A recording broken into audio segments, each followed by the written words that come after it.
Welcome back to another episode of The Breakdown with your hosts, BaseDaKID, Tony, the Pugilist Boy. We are the children of the game. Tony, how are you doing? Bear in mind, you've still got the other one in the channel, so if you start feeding back, we're gonna have to cut you off. But what are you saying? Oh, okay. So that tells me all I needed to hear. You're muted. Oops, all sorted. Sorry, accident. Right, yeah, I'm pretty good, Base. Uh, I'm a lot better than you. Let's put it that way. In terms of, well, my team had a stunning comeback win on the weekend. Your team had a quite grueling, disappointing loss. But Do you know how much money I won on the weekend? No way. Oh, I'm very well, thank you very much. And at the end of the day, your team did win very well, but they went life and death with Bournemouth at home. So, you know what? There's nothing wrong with a little life and death. I've seen many a protagonist, go life and death. Like, remember Evander Holyfield against what was his name? Joe Fraser's charge, the young. Are you gonna act like going life and death is ever a wanted thing? Yeah, because you know what? Sometimes going life and death can actually be very entertaining. Not with the bottom of the league, bro. Hey, listen, I'm pretty certain I can find plenty of life and death situations where Man United have been toe-to-toe with a championship team or a League Two team. So let's not go there. You can't, but it's cool. Talk to the people in the chat. Say what's up to the people. Big up, people. Listen, Fight Fan Danny, nice and early in the house. How you doing, my sir? Jay Lands, big up yourself. I don't think we got enough hands in that comment there. There should be 7. Mulla, big up. Crystal Palace in the house. Spoker D, nice to see you. Chris Collymore, blessings. Jonah, my only one and only 31. Nice. Phil Larkin, good evening, sir. Hope you are well. All right, good stuff. Salute to the channel. Salute to the people who are in the chat, and to everyone who's about to be joining us shortly. Should be a fairly quick episode, to be honest. There was a lot of stuff kind of that was on, but not necessarily a lot we can talk about.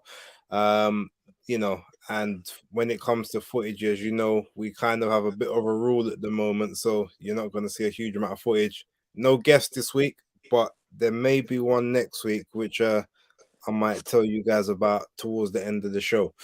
But with that being said, Tony is actually going to be doing the hosting today. I normally run the proceedings and stuff, but Tony is. Thanks for telling me, Base.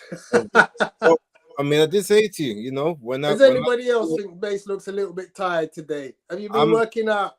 I am mashed up, but that's not the reason why. I had a late day at work. There's nothing really for us to, like I said, we haven't got anything to really plan and proceed. So everything nice and smooth.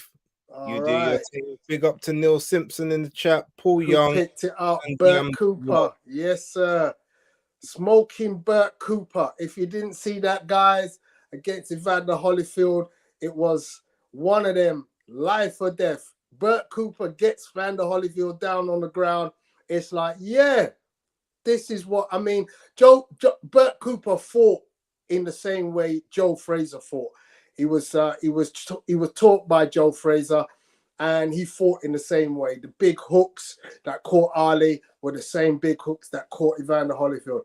And anyone who knows me knows I'm a massive fan of Evander Holyfield, an absolute stallion of a fighter.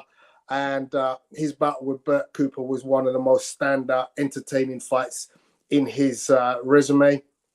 But yeah, that's one just for those that like a bit of history to go find that fight in the archives. It's a good one. Bert Cooper versus Michael Moore. Also, Neil Simpson, as indicated, was a never very entertaining fight. Of course, Michael Moore, the light heavyweight, moved up to heavyweight and became world champion. and then got dethroned by a 50-year-old in the great George Foreman. But you see, none of those actually kind of prove your point, because Bert Cooper weren't bottom of the tier heavyweight. He wasn't Neither top was tier, Michael Moore. So when I'm comparing the okay. that's So what I'm comparing at the top of the league versus at the bottom tier. So that fight doesn't compare. Okay. And Bert Cooper's a Capricorn. So we already know how Capricorns stay. Bournemouth are still a Premier League team as far as I'm aware, yeah? Yeah, they're a Premier League team, but so we're talking about Premier League against Premier League, yeah? No, there's levels in the Premier League. No, there's still Premier League, bro. There's 20 teams in the Premier League. Number 1 and number 20 are not comparable. Are they not? No. So let's not find an occasion where Man United have ever lost to the 20th team in the league, yeah? Go for it. All right, cool. We'll talk about that later. Anyway, ladies and gentlemen, we should press on with the action from this weekend just gone. As Base has alluded to, there was not a huge amount of boxing going on. And I'll be honest with you guys, I actually had the weekend off. I literally just didn't bother watching any boxing, but I caught up. And let's get into it. So in the normal way, I would actually stick to chronological fashion. I would start with the Friday night action. You might actually want to start. Was there a fight on Thursday night? No? Okay. So Friday night, we had the Gassiev. Murat Gassiev was fighting Mike Balogun. I'm thinking his first name is. That's right. Mike Balogun. Yay, look at me. I'm impressed. You're doing your research this week. No, I did watch the fight because there was only 2 rounds in it. So, at the end of the day, it was nice to see Murat Gassiev coming back. A guy whose last and only loss has come to Alexander Usyk. The Iron Man was interested to see, how he was going to do. He's got a very impressive record. And obviously, he wants to start making some noise again in the heavyweight division. So this was going to be an interesting one. And because it was nice and short, I took the opportunity to go and grab some footage, which was from the crowd. And here's the best of. As you can see, Balogun in the black shorts, using his southpaw jab. Murat is just biding his time, looking for opportunities.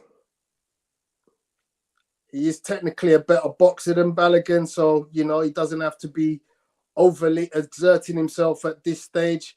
He's trying to time Balogun. Balogun has got decently fast hands for a heavyweight and good movement. He has actually got a fairly decent knockout record as well. So he did represent some danger for Murat Gassiev in this comeback fight.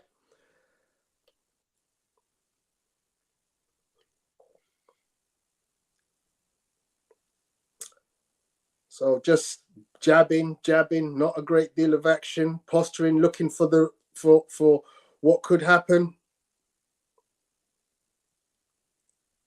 Almost looked like some glorified sparring at this stage. But here comes the right hand. Boom. And when we see this in slow motion, which we're about to see, you'll see a point to the floor. And then here it comes. Big overhand right. Boom. Right in there. Curled in beautifully. And that was it, señorita.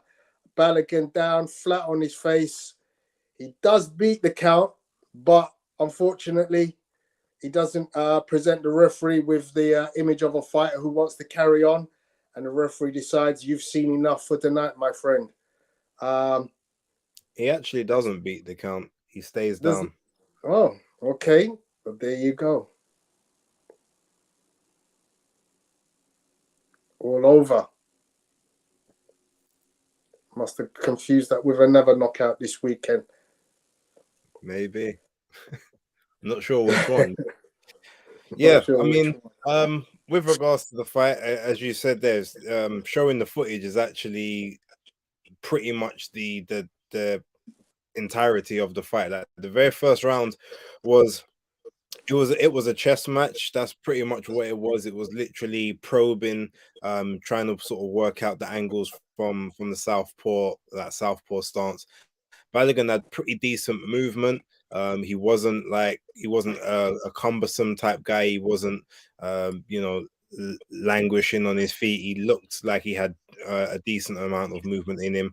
I've seen a few of his fights before, so I felt he would present quite a bit of an issue to Gassiev, at least sort of first sort of 4 or 5 rounds. I expected it to be a bit more of a 6, 7, 8 round type scenario, just because of how I've seen him fight before. He's got pretty good fundamentals, good hand placement for the most part. He was probing with that left hand. He was using that stick to try and keep Gassiev off of him. Every time Gassiev sort of stepped forward, trying to commit forward, he would angle out, sometimes behind like a check hook off of the lead hand, and move away. But you could just kind of see Gassiev trying to just understand his rhythm, understand his tells, what he does when you put him under just a little bit of pressure, what he does when he feels comfortable. And he pretty much just assessed everything very quickly in the ring. Um, and I know some people look and say, "Oh, he motioned to the floor almost as if, oh yeah, okay, step over there," like if it was a choreographed session. No, I've seen people do that before. It's for me, when I saw him motion down to the ground, it was more a case of he was shaking out. That was his way of sort of shaking out his hand. A lot of people, sometimes your arms up in this position for a period of time, you start to feel a little bit of a strain or a bit of a lactic acid build up. So you just kind of you shake it out a quick one. Quick shake and then back into position, because you don't want to put yourself in a vulnerable situation, which is what he did. Balogun obviously realizing that he's close to the ropes at that point. I'm not sure how far off of the ropes he thought he was in relation to the left hand, because obviously that was the hand closest to him. So he's moved away from it, thinking, okay, well, because the backhand is coming from further, I'm going to be able to see it a lot quicker if I need to, and I'll be able to adjust to it. But whereas Gassiev, literally, as he stepped in and threw it, there was no tell on it. So by the time Balogun's actually got his arms up to kind of block it, his arms come up, but it's literally come round the side. A very, very powerful shot. It was definitely a stunner, and it was one of those ones where I just don't think Balogun was expecting it. And ultimately, boom, he goes down. He definitely could have got up, but I just think with the sort of with the situation, I think he said to himself, okay, I didn't expect to be in this situation this soon, and this guy hits actually a lot harder than I was expecting. By all reports, you can kind of hear that a lot of people and a lot of sparring partners said that Gassiev actually punches harder than Deontay Wilder than when they've been in the ring with him. So maybe he had heard some of that. Maybe thought, well, I'm away from home. There's really no point I'm not going to win this one now. I might as well just collect the paycheck now. I definitely think that he didn't take a dive, but I definitely don't think that I think he chose the path of least resistance, and at that point, it was easier just to stay on the ground. I think he mentally defeated himself in that moment. That's kind of my opinion on it. And as you guys can see, like you've got Gassiev literally just pressuring, just trying to find out how he moves, sets him, bang, no tell on the shot, round the side of the guard, and it's just a stun. The shot's just stunned him, and you look at it after and say, okay, yeah, let me count this count. He's not. I think he's hurt to the point where like he's not fully recovered, but he was definitely recovered enough that he could have got up, as obviously we see him do afterwards. He springs up fairly quickly without any sort of shakiness in the legs or whatnot. But yeah, you can kind of just see it there. And ultimately he says, yeah, this one, there's no point going on. So let's keep it moving. And just like that, we're going to keep it moving on this one. Gassiev still amazingly 29 years old, according to BoxRec and Wikipedia.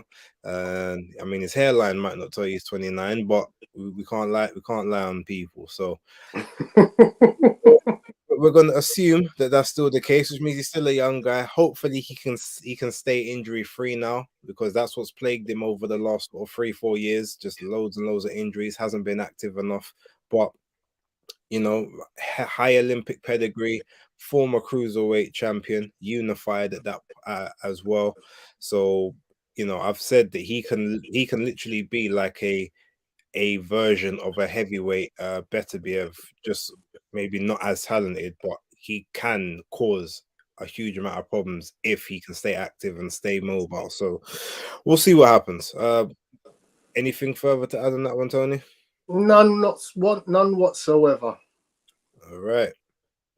So if we're gonna stay in numerical order, I guess not chronological. Chronological, numerical, same one. Not quite. A bit like the top and the bottom of the Premier League, bro. So would it not be the second fight that happened over the weekend? Well, chronological means time. Yeah, but there was also the second fight. So number it still works. Okay, let's go with it. No, you're right. Chronological is fine, but numerical could be same in this situation. Cool. But this one, unfortunately, is going to be all you, because I wasn't able to find the actual fight of Ritson versus Davies. I didn't pay for it. I thought the price was a bit high on Fight TV. I'd already spent out on a couple other fights that weekend, so I didn't really want to pay for that one as well, which is maybe a damning indictment on myself. But yeah, I spent money on boxing over the weekend, and I didn't want to overcommit. This was prior to me winning certain amounts of copious cash. I was budgeting my boxing budget for the month, so I'm gonna have to defer this all to you in terms of how this fight played out, because all I've seen is the knockout shot. Well, I'm afraid that I'm going to have to be the same as you, I'm afraid, because literally all I saw was highlights again of the finish where Ritson is effectively just taking shots from Ohara Davies in the 9th round. It looks like he can't get out of the way of the shots from Ohara Davies. Ohara is teeing off on him as Ritson leans over and tries to move his head. He's not got anything in his footwork to get him out of way of shots. And effectively, Ohara just works him head and body and effectively finishes him with a body shot. There's not much I can say other than that about that fight, I'm afraid to say, guys. Well, you saw more than me, it looks like. All right, so from what you did see, because one thing I've heard is that it was like a career best performance from Ohara Davies, which I guess is something I wasn't particularly expecting. I know that he's normally a very economical type of character with the way that he the way he fights. He doesn't necessarily put punches in bunches. He doesn't overwork a lot of the time, but he's a long-rangey guy. I thought Ritson would probably outwork him, especially in his hometown. So from the reports I've heard of the fight, that wasn't the case at all. Ohara pretty much controlled it from the first to the last, invested from early. So I think at the stage, not at the end of the fight, the Ohara Davies had won 7 out of 8 rounds prior to the 9th round, so that showed his domination. It to all and sundry, considering that Lewis Ritson is in his hometown in Newcastle. This was always going to be a close fight, because you got Ohara Davies, who was on 25-1, Ritson, who was on 23-2 at the time, so their records were pretty similar. And they've both showed that they could box in the past. I've seen both guys extensively. More so Ohara Davies. I think You know, Ohara was 24-2 because he lost to Catterall and Taylor. 24-2. Yeah, that's sorry. What did I say? 25-1. Sorry, yeah, I meant 24-2 because he's now 25-2. Right. So he was 24-2. But yeah, he's definitely got good boxing capabilities. He's never disgraced himself. It's a good win for him, and obviously it's an eliminator. Yep. It's an eliminator. So just to give everyone an update on sort of how this works, it was a WBA final eliminator. So Alberto Puello, who is fighting Rolly Romero next, as soon as he fights that fight, within 90 days, he has to fight his next mandatory, whose name I can't remember. But then after that mandatory, whoever wins that fight has to fight Ohara Davies within the next 9 months. So Ohara could fight for that title by the end of this year at the absolute latest. Based on the it would have to be completed, I think, by February or March next year, because by the time the other fight takes place, then 3 months after that is when Alberto Puello or Rolly Romero have to fight their mandatory, and then the second mandatory is 9 months after that. So yeah, so by this time next year, Ohara Davies will be stepping in the ring to fight the WBA super champ at 140, whoever that may be, unless obviously a step aside deal takes place, or a unification fight or something like that. So yeah, he's in a great position. Hope he keeps active. And obviously he's done this with no TV broadcaster, no label backing him, no promotional company backing him. He's pretty much gone back to grassroots.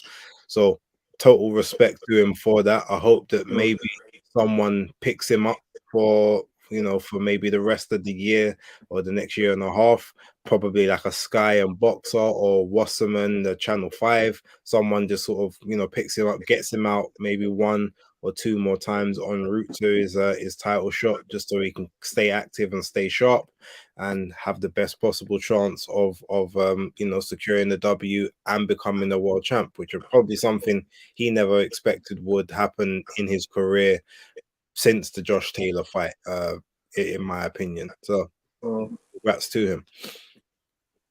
Yeah, I mean, he's had a very checkered career. Obviously, he was a charge of Tunde Ajayi at one point in time, a very loudmouth, brash young kid, came out, made all sorts of bad names for himself with his social media content. But yeah, he's just not, he seems to have learned a lesson. He seems to have matured, and allowed himself to let his hands do the talking. This is testimony to Ohara, giving him his flowers, because he's shut up and put up, which is what we want from boxers. Don't do this, do this. Let the hands do the talking. So well done to you, Mr. Davies. We look forward to seeing you, as Bates has said, in some sort of action in the next few months before your world title crack comes to fruition. And look, if he can put on a nice job somewhere on a decent card, we might get some kind of following behind him, because he's a Brit who will be competing against an international boxer more unlikely. Okay, so there's something I would like to discuss, but we're gonna do that at the end of the show, because I feel like we might get a bit more participation in that. So let's move over to the Showtime card, which took place on Saturday. Now on this particular card, there was 3 fights. Bear with me, guys. I'm gonna get the name of the first guy on this this card. The one of them was facing a guy called Garcia, but I just want to find out the name of his opponent, because it bears it's definitely worth me mentioning. But Tony, talk to the people while I just find this real quick. Yeah, so the card that Base is looking up was very, again, not a big card. It was a Premier Boxing card. It was on, what was it, on Fight TV? Yeah, it was Fight TV. The big fight was Mark Magsayo fighting what's his first name? Figueroa. What's his first name? Brandon Figueroa. Brandon Figueroa. Which Right. is a matchup of two ex-world champions. Go ahead. I found it. Okay, so the first fight on that card was a guy called Amilcar Vidal versus Elijah Garcia. I think it was a 5-round. I think it finished in the 5th round. That was a great fight. It was actually, if I'm going to be honest, every fight on this card to me delivered better than I was expecting. This one it wasn't a fight of unbeatens, but it was like a 12-0 versus a 16-1. So they weren't too dissimilar from each other. They pretty much, it wasn't as in the phone book as Sulbrian Matias and Jeremiah Ponce, but it was very up close and personal, and it was definitely like an all-action fight from start to finish. They were never really out more than 2 steps apart from each other from every round that I saw. And yeah, there was a lot. It was a lot of hooks. It was a lot of trying to work around the other guy's guard. There was very few sort of straight shots, straight punches. A lot of it was all sort of hooks. It was overhands, uppercuts. Pouring the jab away, pouring the hands away, and trying to create angles. For the 5 rounds it lasted, again, if you haven't seen any of those fights, it was that card was a really good card. Obviously, I don't think we should have necessarily had to see it on Fight, when last week we obviously got the card via Showtime's YouTube channel. So it would have made sense for them to do the same thing with this one. But yeah, purchasing this, I actually got it for a slight discount, which worked, but I was quite happy with the purchase at the end of it. So yeah, it was a good fight. I'm assuming you probably didn't see that fight, Tony. I got, again, most of these stuff I got highlights of. I even got to saw the highlights of Terrell Gausha against Brandon Lynch, which was a knockout. Yeah, Gausha. Gassiev. Okay. So yeah, I saw the highlights of that. The finish, the knockdown, and counted out in the 9th of that fight. So yeah, I got a bit of everything. Obviously, I was most interested in the main event, which was a very good fight to watch. Okay. Good evening, Maestro, by the way, in the house. Thanks for joining us. What up, Teach? Okay, so yeah, so we had that. We also had Brandon Hurd against Resantes, I think his name was. Jared Hurd. Resandes. Jared Hurd against Resendiz. Yeah. Jose Armando Resendiz. Now, I actually didn't know that Armando Resendiz always used to actually fight in that 175 and used to fight in guys at that weight class. So in terms of Jared Hurd, one of the biggest things about him from before is that he's always kind of been, quote unquote, a weight bully. Like, he's just been so much bigger than his opponents when he was at 154. In this occasion, that wasn't the case. I mean, he was doing quite well throughout the fight. Like, I thought that he was winning the majority of the rounds from what I saw, although I was a bit sleepy when I when I was watching it, but he looked like he was in total control. So to me, even though he was obviously getting hit way more than he should be, that's just the kind of style we've come to expect from him. The stoppage and the way the stoppage actually came from, to me, it almost came against the run of play, but it was literally just a great shot that really split his lip very, very badly, to the point where, even though it was the 10th round, Yeah, they got stopped by the referee to have a look at by the doctor, and then the doctor said there's no way he can carry on with a laceration like this, so he ended up losing. In terms of, I mean, look, it was a up close fight. To be honest, there was not a lot of defense from either guy. It was very much, inside fighting. Hurd seemed a bit more defensively responsible than I usually see him, but again, not enough because that laceration would have happened otherwise. But the one good thing I would say with regards to this is that at least because of the way it was stopped, it wasn't like a loss. It wasn't a loss on the scorecards. It wasn't like a knockout similar to obviously what happened with J Rock. And I think because of the way it stopped, where it being like a medical stoppage, he can kind of bounce back from it. It's not as bad, obviously, as just losing a fight. You're not supposed to lose. There was like it was a medical reason that the fight was stopped, as opposed to you getting outboxed or knocked out or out toughed, and that really puts a dampener on your career. So he should be allowed to bounce back from this one, but again, another loss, which is another setback. He's got to ask himself, does he really want to do it again? Yeah, it's pretty much what I will say with regards to that. Yeah, go for it. So, technically, on the scorecards, Jose Armando Resendiz was up by scores of 87-84, 89-82, 87-84. So, it wasn't a close fight, but I have heard a few people on other podcasts, because I do listen to other boxing podcasts. And if you ain't subscribed to Maestro Mano a Mano, do go listen to that, because he gives great content and has a fantastic show.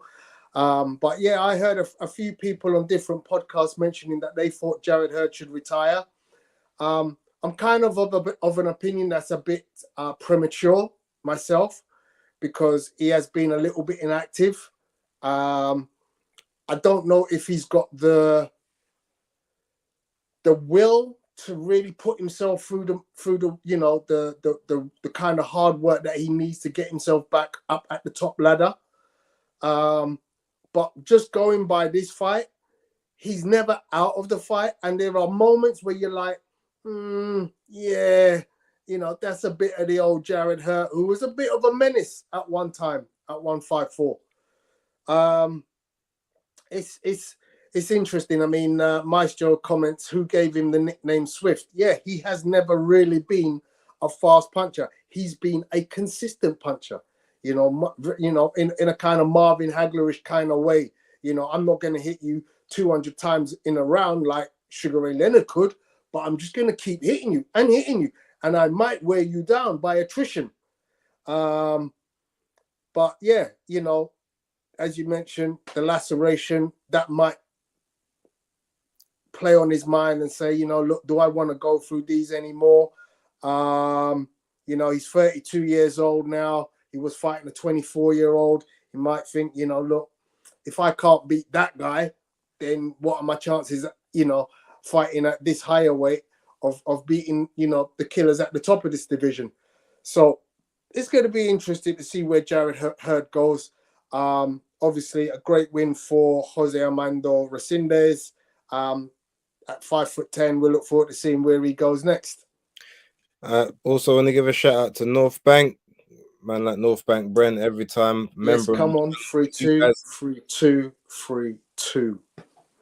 If you guys aren't members of the channel, please do so. You get your exclusive content, get that podcast all in one go, rather than having to wait throughout the week for it to run.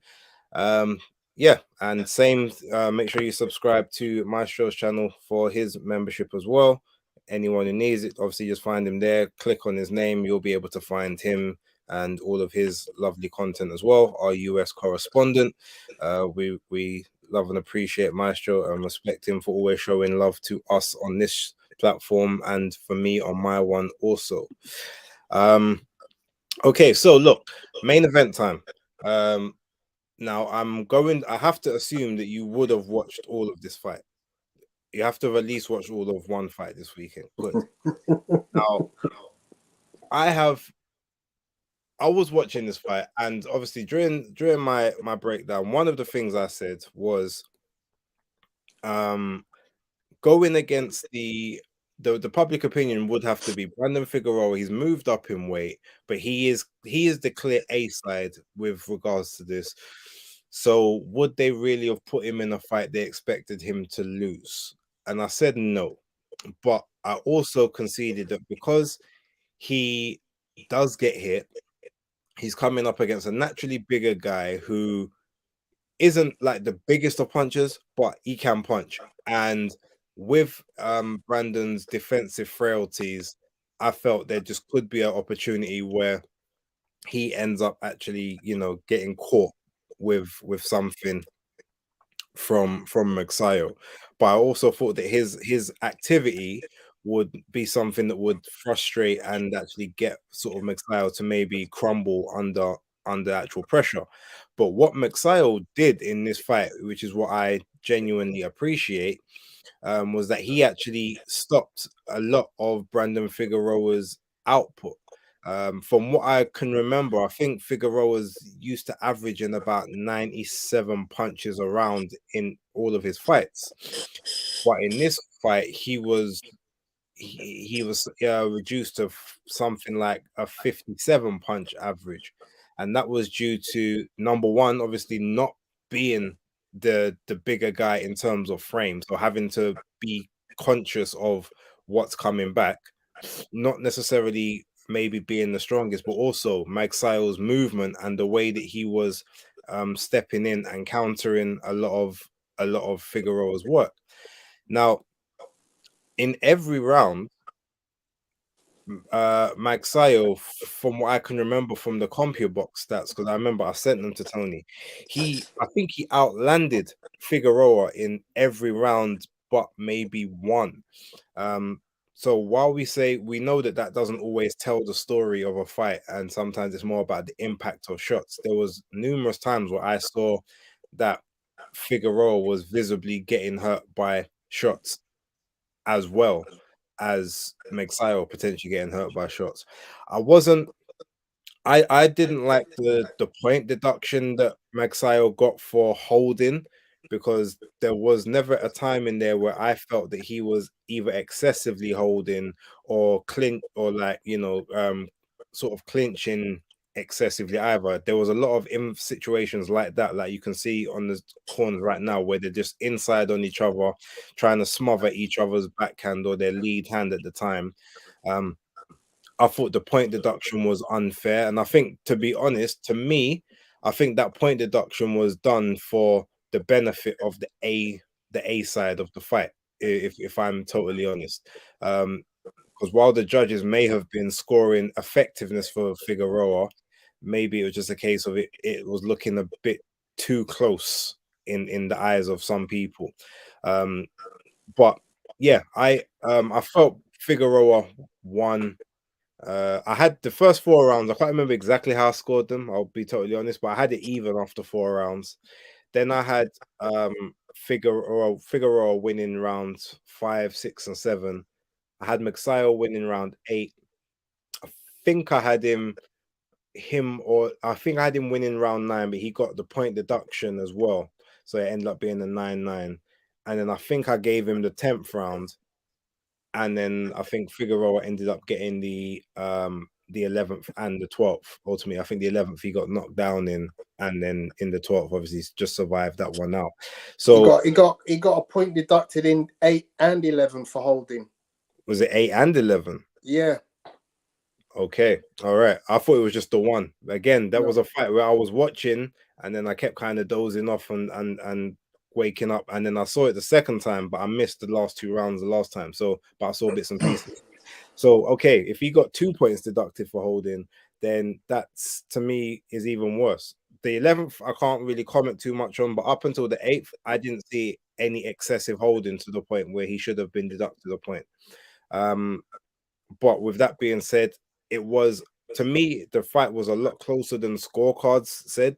I know there was like 117s, 110s, or something along those lines. I think Magsayo definitely won minimum 4 rounds in that fight, clearly. So the most you can give Figueroa is at 116, but I think he actually won. I had him winning 5 or 4 strong, and then a 5th one potentially from what I saw. So yeah, it was a close competitive fight in my opinion. But yeah, I thought the scorecards did a disservice to Magsayo, to be honest. But yeah, Figueroa was the correct winner, based on what I saw, and yeah, so he's now the interim WBC champ, which now means that when Ray Vargas, in his next fight, he either fights him, for to clean up the consolidation of that WBC featherweight title, or he vacates it and Brandon Figueroa becomes a new WBC champ at 126. So we'll see where we get to. What did you think from what you saw in your assessment of the fight? All right, so here's my breakdown. So great fight, very, very good quality work. I'm going to start playing it again so I can talk over it while you guys watch it, because I think it's definitely worth a little bit of interrogation. Interestingly, like yourself, I thought the scorecards were a little bit harsh against Mark Magsayo. Early rounds 1 to 3, I had most people had Figueroa winning the first round. I thought it could have been a swing round myself. But rounds 2, 3, and 4 for me were definitely Mark Magsayo's round. He's using that footwork. Look at the way he's moving around the ring and just catching Figueroa with big shots. And he's loading up on a lot of these right hands in these early stages.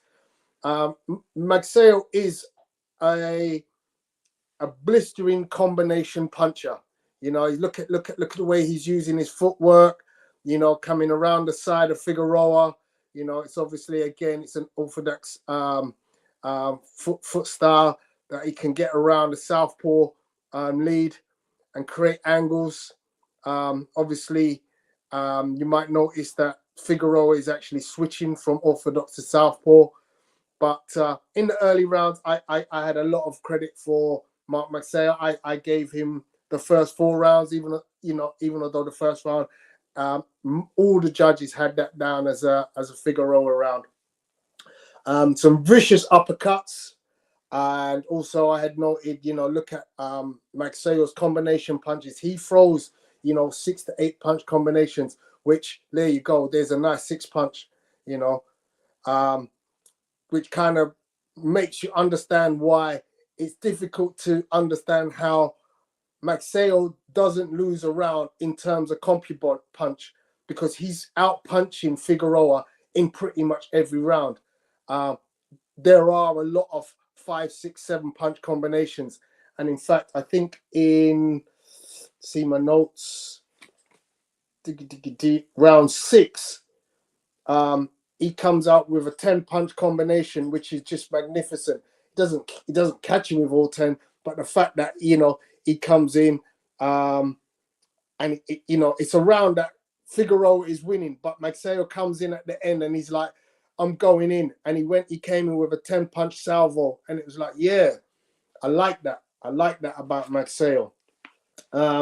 So very good first 4 rounds for Figueroa. Great head work. I noticed in the corner at the end of round 4, Figueroa's father, who is his cornerman, tells him, you got to be first. You got to use your head more.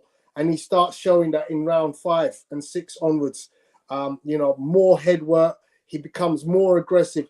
And it is this point where I kind of think like Magsayo is now lowering his output. His levels of output, for me, slightly drop. He's still throwing large combinations, but those combinations are in between large moments of just taking shots from Figueroa, who is now worked out Magsayo's timing and is catching him with some beautiful inside hooks and uppercuts. So round 5 is it's actually round 4 and 5 is where I start notice that Magsayo is holding, and he starts getting pulled up for the holding. Now, you mentioned that you don't think it was excessive, but I did notice from round 4 the referee is having a word with him about the type of holding he's doing. So he gets from 4, round 5, 6, and 7, he gets away with it.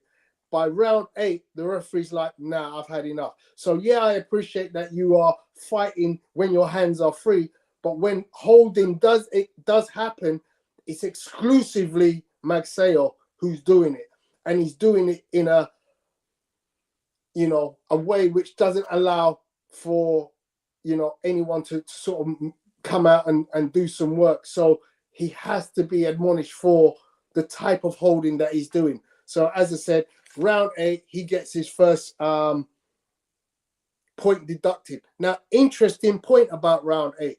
Round 8, Magsayo wins the round. He's won the round, but he gets the point deducted. So technically, and I looked at the scorecards, that should have been a 9-9 round or a 10-9 round to Magsayo, but with the point deducted. But actually, one of the judge gave him a 10-8 round.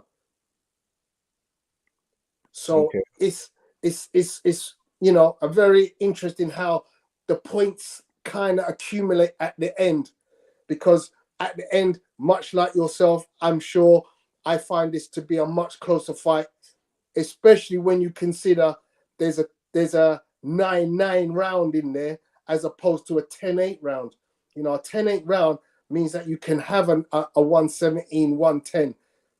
Just before you carry on, one quick question with regards to the holding, right? Like that, I didn't feel was excessive. Do you think that the holding in that fight was any worse than the holding in the Craig Spider Richards and Joshua Buatsi fight? Probably not, because that was kind of, but I mean, the thing I would say with this one is Figueroa is trying to fight when Magsayo's holding him, whereas when Buatsi's holding Richards, it's kind of like, I'm holding you, but I am still gonna hit you once this clinch releases. But he was holding with one hand and hitting with the other. I saw Magsayo kind of doing the same thing. So you're preventing the other guy from hitting. So my question is, what do you think it was any worse than what was happening in that fight? To me, it was, because when he's holding, there are points where he's holding and he's just stopping all action. So it's like, I'm just not gonna let you hit me. Yeah. I've got you round here. I'm not gonna let you hit you. And then it's like the referee has to keep saying, like, you can't hold like that. Obviously there are times in between where it's like, I've got one arm round, but we're going to work on the inside. But there are points where it's like, I'm not going to let you hit me, and I'm holding. And to me, that's excessive. And if you do it for, 2 rounds, maybe you should get away with it. But repeatedly from round 4 and it increases, as each round goes by. And by round 8, to me, it's slightly a little bit too much. Okay. Maestro says he threw a punch right before a point was taken away. And he also says he was hitting with the free hand all night. I mean, we can agree to differ on that one. I'll have another look at it. But to me, I found it to be at least worthy of a point deduction because of the continued holding by one fighter over a fighter who just wanted to punch. Okay, fair enough. And obviously, Maestro said here, Omar Figueroa Sr. is a really good father trainer, much better than Tony's bestie, Tiafimo Sr. Just making sure we put up the chats of the members. They deserve to have their comments seen by everyone watching. Right, so we're almost at the end, guys, because realistically, again, that was pretty much all of that. Quick shout outs. I guess we got to give shout outs to is it Alexa Grosser from the UFC? Anyone who watches that, just a shout out to her. Shout out to John Jones, 3 years out the ring, comes back within 3 minutes, becomes heavyweight champ. Two-weight UFC MMA. Was you impressed by that? What, being out 3 years and then becoming champ? I mean, I'm impressed by that. I was really disappointed with Cyril Gain. I mean, it literally just to me like folded. I'm not saying he didn't. I'm not saying he didn't. But I'm just saying being out of the ring for 3 years, moving up in weight to a different weight class, and then doing something that, you know, basically no one else has done. Everyone else got split decisions, and you take a man out within the first round, whether he underperformed or not. I'm just saying congratulations. That's it. We're not going to talk about the actual fight itself. But yeah, it was a quite. Oh, you know what? All right, that's not the end, because we do have 2 other things to talk about. Mentioning the female fight. What, Grosser and Valentina Shevchenko? No. The boxing. Are you talking about Sarah Mahfoud? Yeah. I didn't see it. Okay. And obviously, she got a win back after the last Amanda Serrano fight, but I haven't seen the fight itself. I saw some highlights where it looked like she was on the front foot as opposed to sort of moving around like she did against Serrano. But yeah, Sarah Mahfoud got a victory. So I guess if those belts fragment, she'll try and put herself back into a position to pick up a title. But again, there was just so much to see, so many different platforms. It wasn't easy to keep up with everything this week. So I will apologize for not really covering that one too tough. But there was the Ferrero versus Estrella fight from the Matchroom Mexico card on that same night on DAZN. That card as well was a very fun card. The Mexico cards are always fun. I can't really go too deep into breakdowns because there wasn't really much to break down. But watch the card if you've got DAZN still and you still pay for it. Watch that card. It was a great card to watch.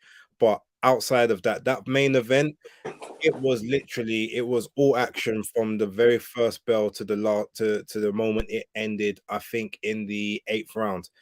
How anyone was still number one able to throw punches the way they were throwing after 3 rounds, and how no one got knocked out within sort of the first 3-4 rounds of that fight, to me is a credit to Chin's technique and just sheer will. It was just carnage from round 1 to round 8. And yeah, it was just pure attritional. It was wall to wall action. There was very few lulls in action. It was just, you know, almost it was essentially Sterling and Aziz stand in the middle of the ring and bang out. That's literally the mentality of both guys. And yeah, it was just a brilliant fight to watch. It was highly entertaining.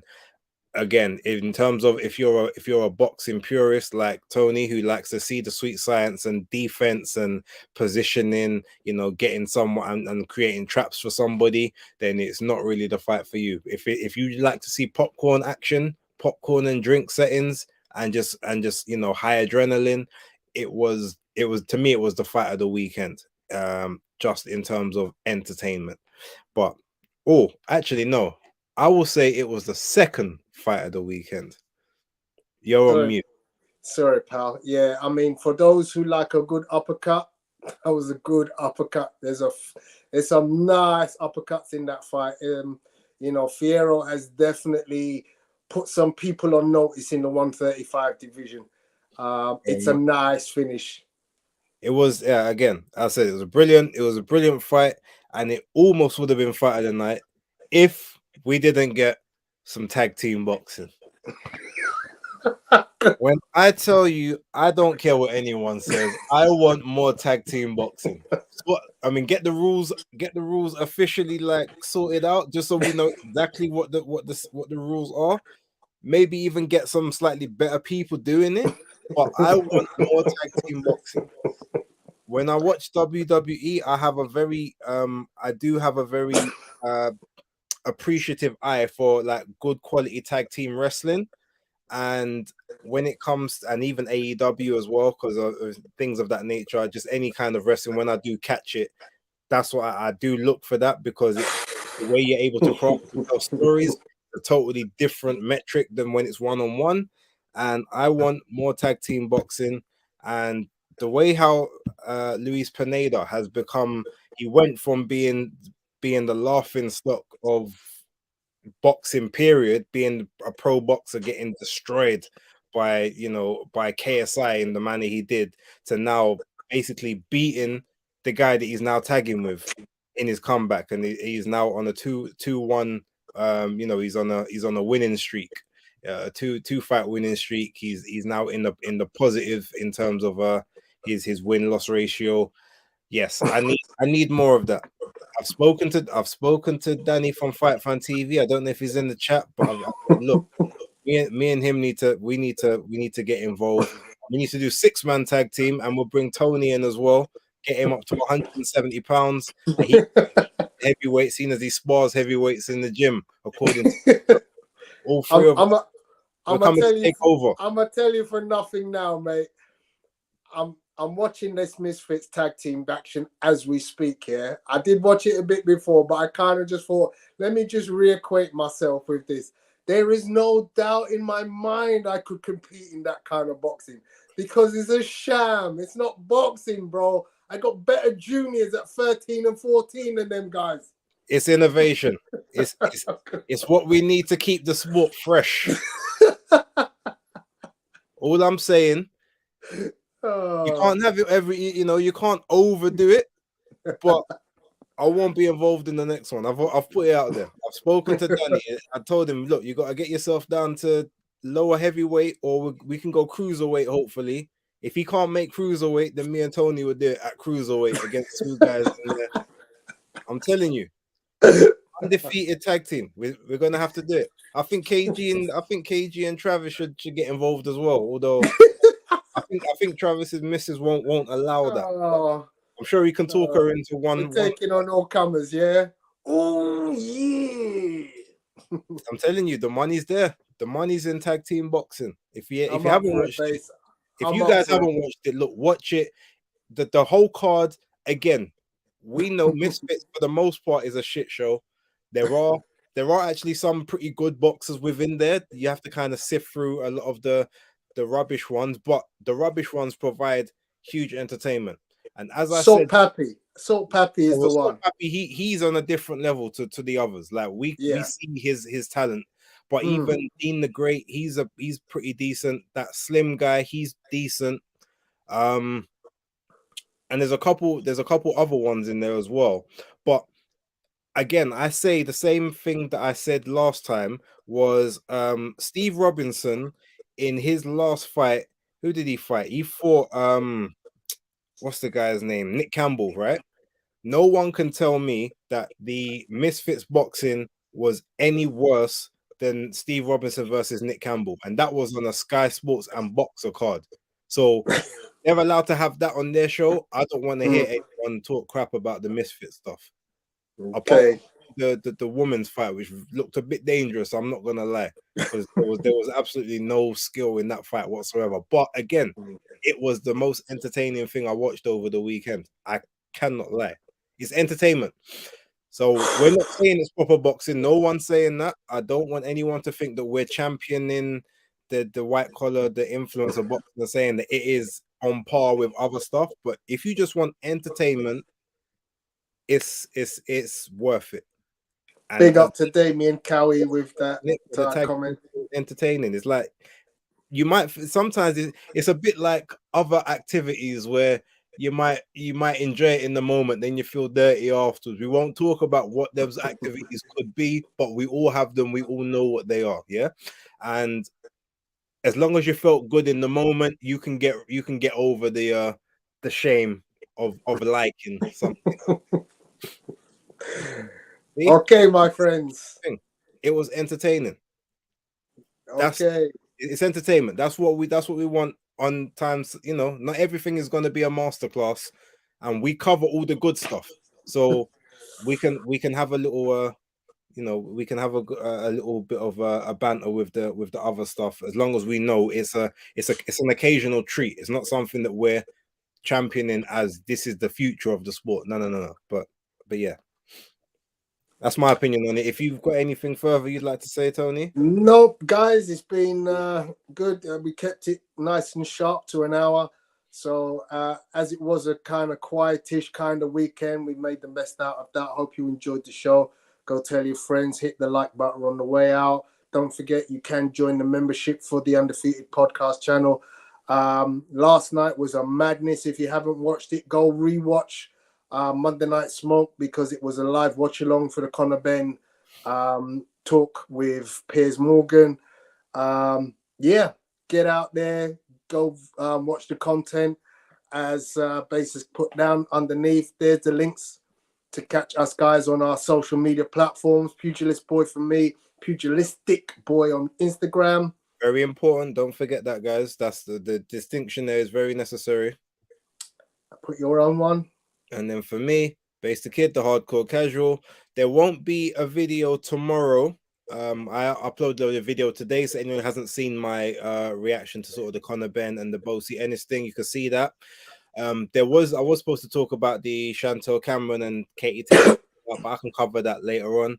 I'm gonna be in Manchester pretty much all of tomorrow, so my time is gonna be limited. I'm not gonna have equipment with me, so I'm gonna be doing that. I may put out something on Friday. On Thursday, you will get a basis picks on Friday, especially when we got guys like Dan Aziz, Diego Pacheco, Lauren Price, Tony Yoka, and Carlos Takam. There's some good fights happening over the weekend, so make sure you lot stay tuned for that.